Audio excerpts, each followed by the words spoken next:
శాశ్వతంగా ఇక 2029 చంద్రముఖి ఉండదు, చంద్రగ్రహణం ఉండదు, ప్రశాంతంగా ఈ రాష్ట్ర ప్రజలు బతుకుతారు.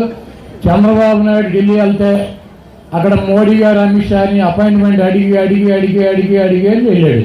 వెళ్తే మా ఏపీఎన్ రాధాకృష్ణ పొద్దున్నే పెట్టి నేను లేచి టీవీ చూస్తే వాళ్ళంతా రా బాబు అని మోడీ అమిత్ షా బతిమాలని చెబుతారు.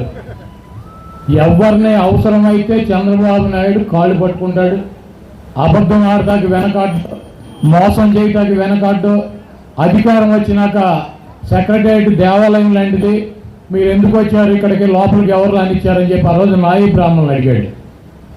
వాళ్ళకి ఎన్నికల్లో చెప్పాడు మిమ్మల్ని ఎస్టీలో కలుపుతానని చెప్పి, కాపుల్ని బీసీలో కలుపుతానని చెప్పాడు, ఎస్సీలను వర్గీకరణ చేసేస్తానని చెప్పాడు.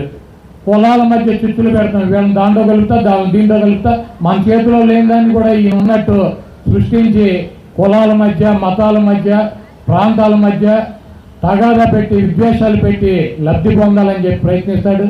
తప్పకుండా మీరు జాగ్రత్తగా మీ అమూల్యమైనటువంటి ఓటుని జగన్మోహన్ రెడ్డి గారు నీతికి నిజాయితీకి ఇచ్చినటువంటి మాట తప్పనటువంటి వ్యక్తి, ఇచ్చినటువంటి మాట కోసం అవసరమైతే ప్రాణాన్నైనా పోగొట్టుకునేటువంటి వ్యక్తి, ఇచ్చినటువంటి మాట కోసం పదవునైనా పోగొట్టుకునేటువంటి వ్యక్తిని మీరు దీవించాలని చెప్పి, ఆశీర్వదించాలని చెప్పి మీ మహిళమ్మ తల్లులందరినీ కూడా 2 చేతులు జోడించి వేడుకుంటూ సెలవు తీసుకున్నాను. మా వాళ్ళు చాలామంది మా నాకు వీళ్ళందరూ మేము ఆడతాం అని పోటీ పడ్డారు.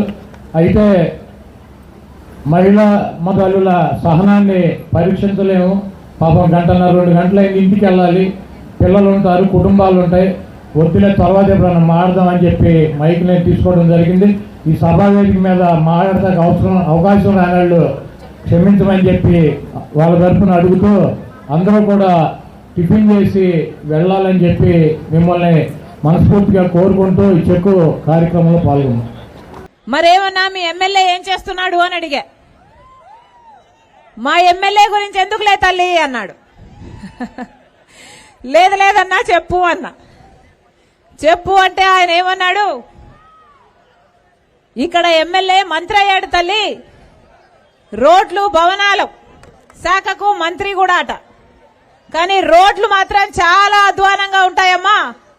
ఈ రోడ్ల గురించి మాట్లాడకపోతేనే మంచిది, ఈ ఎమ్మెల్యే గురించి మాట్లాడకపోతేనే మంచిది అన్నాడు. లేదన్నా నాకు తెలియాలి కదా, నేను ప్రజలతో మమేకం అవ్వాలి కదా, నాకు సమస్యలు తెలియాలి కదా, మీరు చెప్పండి అన్న.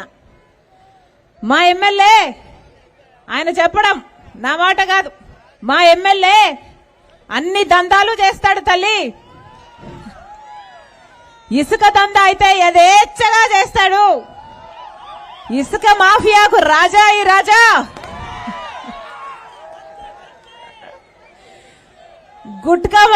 గుట్కా వ్యాపారం చేస్తాడు, లిక్కర్ కూడా బయట నుంచి తెచ్చి రెట్టింపు ధరకు అమ్ముతాడు. ఈయన చేయని వ్యాపారమే లేదు, పేకాట్ అయినా మందైనా ఏదైనా అమ్మా. ఈయన పేరేంటి, ఈయన పేరు దాడిశెట్టి రాజా కాదు, ఈయన పేరు అనుభవించు రాజా అన్నాడు.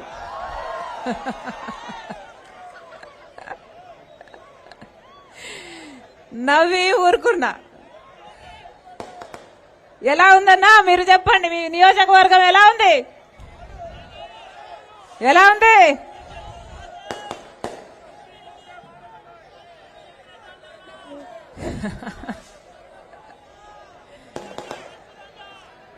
ఈరోజు అసలు ఆంధ్ర రాష్ట్ర పరిస్థితి ఎలా ఉంది? ఆంధ్ర రాష్ట్ర పరిస్థితి ఎలా ఉంది? 10 ఏళ్ళు అయిపోయింది కదా. ఈ 10 ఏళ్లలో ఒక్క అడుగైనా మన ఆంధ్ర రాష్ట్రం ముందుకు వేయగలిగామా? మన రాష్ట్రం ఏర్పడి 10 సంవత్సరాలు అయిపోయింది. ఈ 10 సంవత్సరాలలో చెప్పుకోతగ్గ ఒక్క విషయం, ఒక్క అంశమైనా ఉందా? ఎతికినా భూతత్వం పెట్టి ఎతికినా లేదు. ఎందుకంటే 10 ఏళ్ల క్రితము మనకు ప్రత్యేక హోదా రావాల్సింది. 10 ఏళ్ల క్రితము మనకు ప్రత్యేక హోదా వచ్చుంటే పెద్ద పెద్ద పరిశ్రమలు వచ్చేవి. 10 ఏళ్ల కింద ప్రత్యేక హోదా రాలేదు, పట్టుమని 10 పెద్ద కొత్త పరిశ్రమలు రాలేదు. మన బిడ్డలకు ఉద్యోగాలు రాలేదు, మన ఎకానమీ పెరగలేదు, మనకు అభివృద్ధి జరగలేదు. 10 ఏళ్లుగా బీజేపీ పార్టీ కేంద్రంలో అధికారంలోనే ఉంది. 10 ఏళ్లలో 5 సంవత్సరాలు, మొదటి 5 సంవత్సరాలు చంద్రబాబు గారు ముఖ్యమంత్రిగా ఉన్నారు. ఆ తర్వాత 5 సంవత్సరాలు జగనన్న గారు ముఖ్యమంత్రిగా ఉన్నారు.